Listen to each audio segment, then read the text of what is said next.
Buenas tardes, les doy la bienvenida al canal, esperando que pasen un rato entretenido entre las tinieblas de la historia.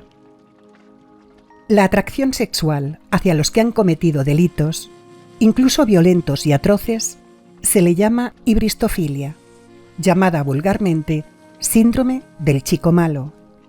Hoy veremos algunos romances de este tipo. Así que espero que disfruten de una tarde de sofá con una luz tenue y relajante y un té de su gusto.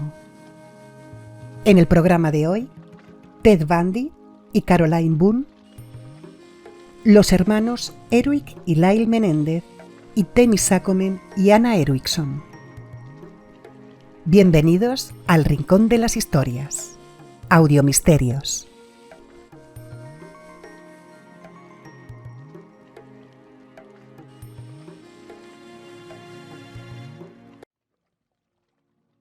Ted Bundy fue uno de los asesinos en serie más despreciables y perversos de la historia.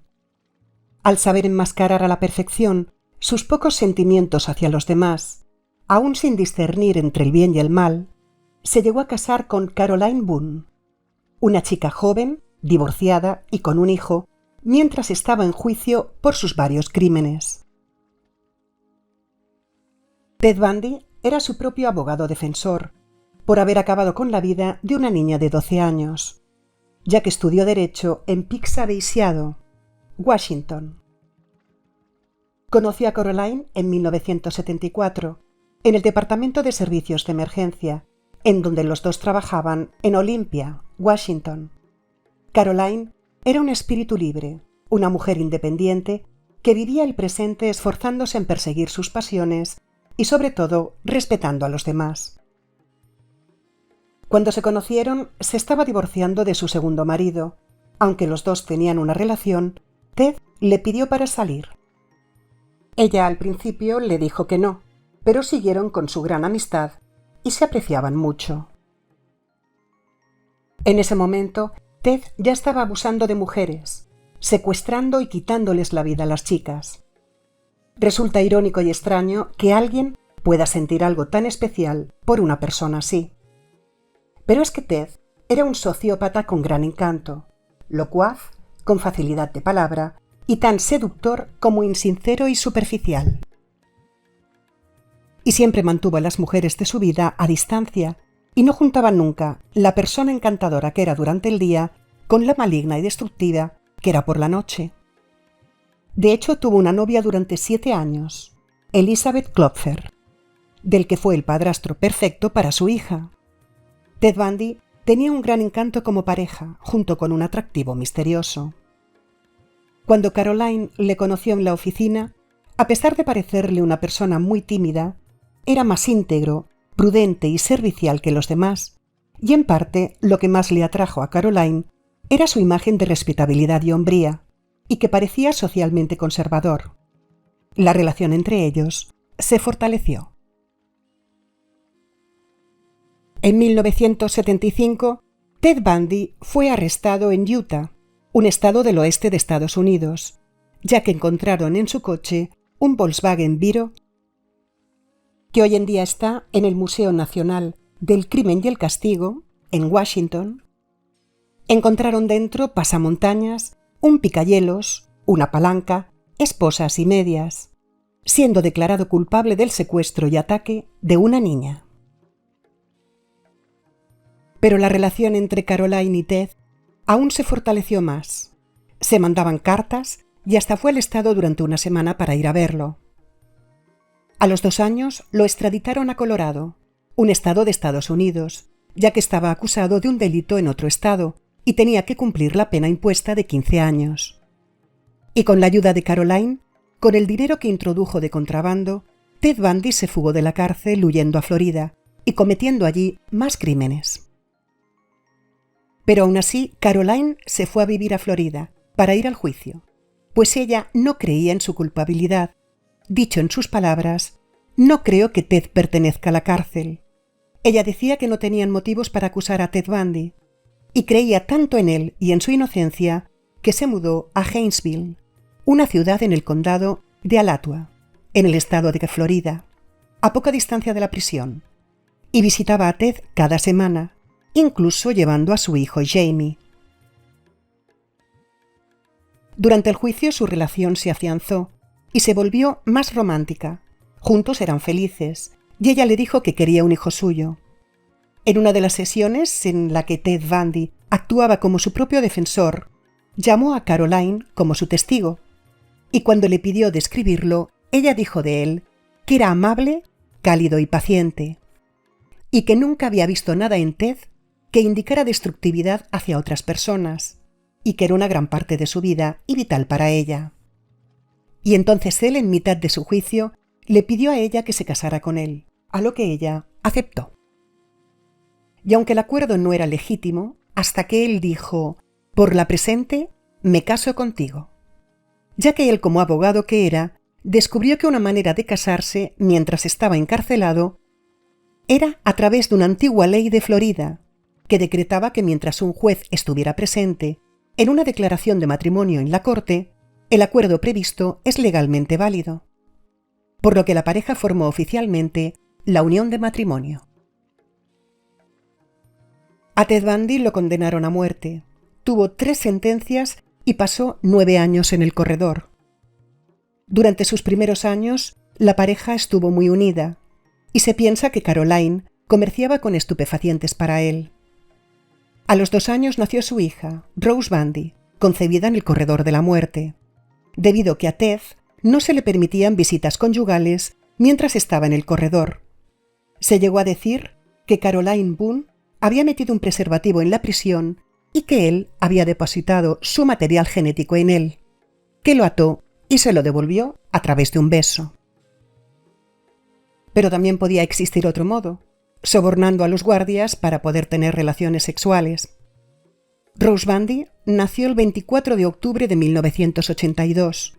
Su nacimiento no pudo llegar en un momento más agitado y enloquecido en la vida de Ted. Su esposa siempre le llevó a su hija Rose en sus visitas a la cárcel, al igual que a su otro hijo Jamie. Construyeron una pequeña familia en el corredor de la muerte. Pero el matrimonio y esa estabilidad inexistente llegó a su fin 3 años antes de su ejecución. Caroline Boone se divorció de Ted Bundy, dejando Florida para siempre. Se llevó a sus hijos con ella y se cree que no volvió a hablar con él. En el año 1989, ejecutaron a Ted Bundy en la silla eléctrica. Caroline Boone dicen que se mudó a Oklahoma, un estado del medio oeste de los Estados Unidos, y que se cambió el nombre por Abigail Griffin. Por lo visto se lo cambió 4 veces. Se volvió a casar y tuvo una vida feliz y tranquila. Cuentan que falleció en enero de 2018 con 70 años, de un shock séptico, una infección grave del sistema.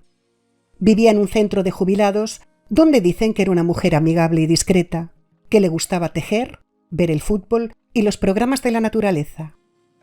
Su hija ahora tendrá 42 años, y lo único que se sabe es que es una buena mujer, amable e inteligente. Todo lo demás es un misterio.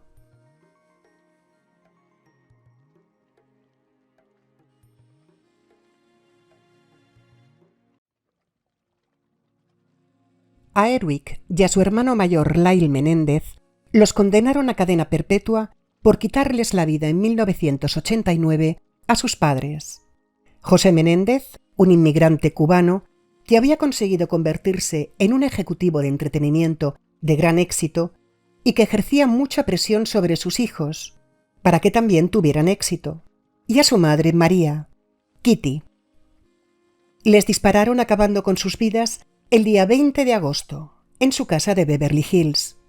Ellos dijeron que actuaron en defensa propia, ya que llevaban años soportando abusos físicos y sexuales. Pero esas acusaciones nunca fueron confirmadas, por lo que los condenaron por asesinato en primer grado.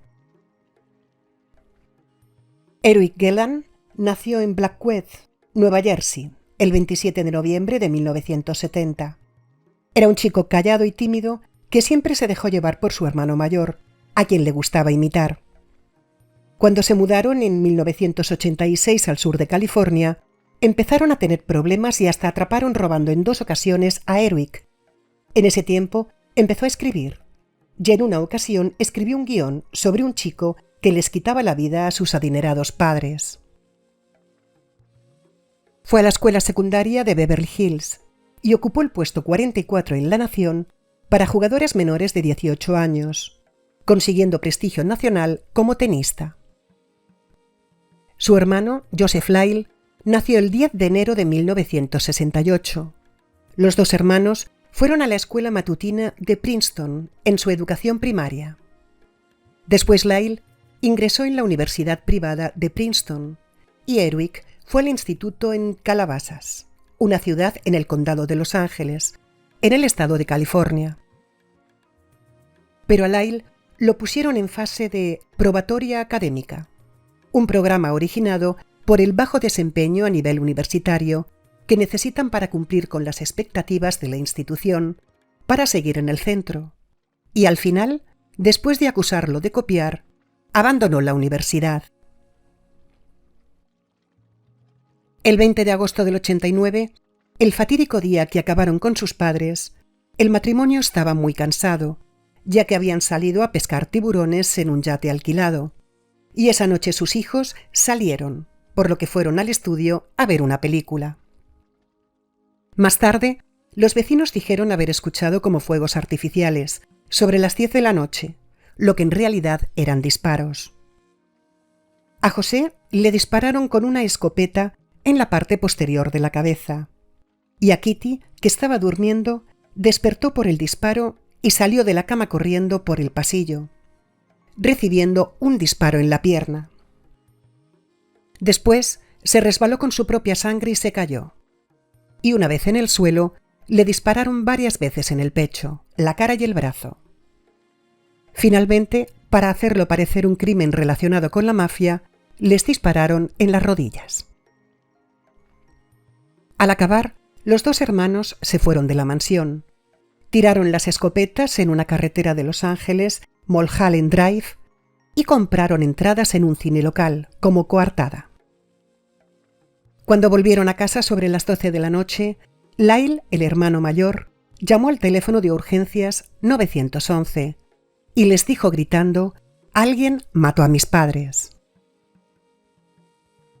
La policía no los interrogó mucho en esa noche, pero enseguida les consideraron sospechosos, aunque no tenían pistas.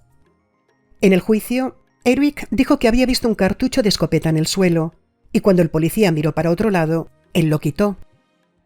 Por otro lado, la seguridad de la casa siempre había sido de alto nivel. Kitty le contó a su psiquiatra poco antes que tenía miedo de que sus hijos fueran sociópatas, ya que no se adaptaban a las normas sociales ni a las leyes. Más adelante, los chicos, al verse rodeados de tanto dinero para poder gastar, se les fue de las manos y empezaron a llevar una vida de derroche. Lyle se compró un Rolex, un reloj suizo carísimo con pulsera de lujo, un Porsche 911, un coche deportivo de lujo y hasta un restaurante en Princeton. Y Eric contrató a un entrenador de tenis personal a tiempo completo para que lo ayudara en su carrera como tenista. Después dejaron la mansión y se mudaron a 2 áticos de lujo separados en Marina del Rey, en el condado de Los Ángeles. Viajaron en el coche que era de su madre, derrochando y malgastando en comidas caras, y se fueron de viaje al extranjero, al Caribe y Londres. Después se supo que gastaron casi $1 millón en solo medio año. Pero meses después, no aguantando más su culpabilidad, Eric se lo confesó todo a su psiquiatra. Cuando su hermano Lyle se enteró, se enfadó mucho y amenazó al médico con quitarle la vida si le contaba a alguien lo ocurrido. El psiquiatra se lo contó a su novia y ésta lo denunció a la policía, por lo que poco después los 2 hermanos fueron arrestados y acusados. Aunque en un principio las cintas utilizadas por el psiquiatra no fueron aceptadas por el abuso de privilegios médico-paciente, finalmente algunas cintas sí que fueron admitidas, ya que una de las excepciones a la confidencialidad entre médico y paciente se produce cuando el paciente pone en peligro al terapeuta. El juicio de Erwick y Lyle empezó en 1993, cada uno con jurados separados. Los chicos confesaron haber sufrido durante años de abusos verbales, físicos y sexuales. Medio año después, el juicio se declaró nulo, porque el jurado no se puso de acuerdo. Al año siguiente, comenzó el segundo juicio, esta vez solo con un jurado, y en esta ocasión fueron declarados culpables y sentenciados a cadena perpetua consecutiva sin posibilidad de libertad condicional. Erwick Menéndez fue enviado a la prisión estatal de Folsom, en California, y luego lo trasladaron a la prisión estatal de Pleasant Valley, y durante años luchó por un nuevo juicio. Tanto a él como a su hermano se les negó un nuevo juicio. Lyle se casó con una amiga en enero de 1997 por correspondencia, con la que llevaba mucho tiempo escribiéndose, una exmodelo llamada Anna Erickson. Pero se separaron un año después, ya que ella supuestamente descubrió que Lyle la engañaba escribiéndole a otra mujer. 5 años después, en noviembre del 2003, cuando ya tenía 35 años, se volvió a casar con una editora de una revista de Sacramento de 33 años, llamada Rebecca Smith, en una ceremonia en la sala de visitas de la cárcel de máxima seguridad Milo Creek State Prison. Llevaban conociéndose ya 10 años. Erwick se casó en 1997 en la prisión estatal de Folsom, en California, a través de una ceremonia telefónica. 2 años después, se volvió a casar con 28 años con Ruth Demi Saccoman, de 37 años, en la misma prisión que con la primera, pero en una sala de espera de la cárcel. Más adelante, Ruth Demi dijo de su boda: «Nuestra tarta de boda fue un pastelito, improvisamos, fue una ceremonia maravillosa hasta que lo tuve que dejar. Fue una noche muy solitaria». La mujer de Erwick llegó a decir en una entrevista del 2005 que la unión de 6 años con su esposo era algo que había soñado durante mucho tiempo y algo muy especial que nunca pensó que tendría. Y añadió que no tener relaciones sexuales en su vida era difícil, pero no un problema para ella, ya que, aunque tenía que estar físicamente separada, estaba emocionalmente ligada a Erwick, y que sus amigos no lo entendían. Ruth Demi y su hija en ese momento de 10 años, que llamaba a Erwick Her Dad, Papá Tierra, visitaban a Erwick cada fin de semana, conduciendo más de 240 kilómetros. Y 6 años después, publicaron un libro. Nos dijeron que nunca lo lograríamos. Mi vida con Erwick Menéndez. En una entrevista para promocionarlo, Erwick manifestó arrepentimiento por sus padres, diciendo que ese hecho era su verdadera prisión. Se convirtió en una persona más religiosa, que hasta dirigió grupos de oración, y dijo que él era una buena persona, aunque los demás lo vieran como una persona oscura. Lyle dijo en el año 2017 que aún se escribía con su hermano de vez en cuando y que estaba trabajando con presos con enfermedades terminales y discapacidades físicas. 22 años después de lo ocurrido, en febrero de 2018, a Lyle Menéndez lo trasladaron al centro correccional de Donovan, en San Diego, donde estaba su hermano. Y 2 meses después, los 2 hermanos se reencontraron en la misma unidad de vivienda. Al verse, se pusieron los 2 a llorar, se abrazaron unos minutos sin decirse nada y los funcionarios los dejaron pasar 1 hora juntos en una habitación. Allí pudieron comunicarse y relacionarse por primera vez en más de 20 años. Más tarde, participaron juntos en programas educativos y otros programas de rehabilitación.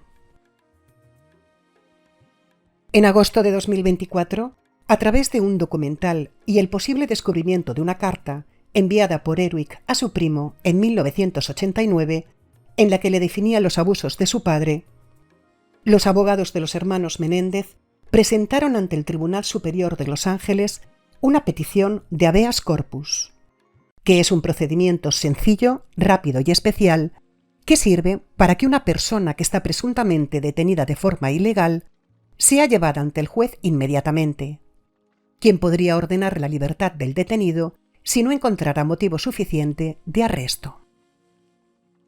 Por lo que esta información puede servir como evidencia para que sea revocada la condena a cadena perpetua y pueda realizarse un nuevo juicio.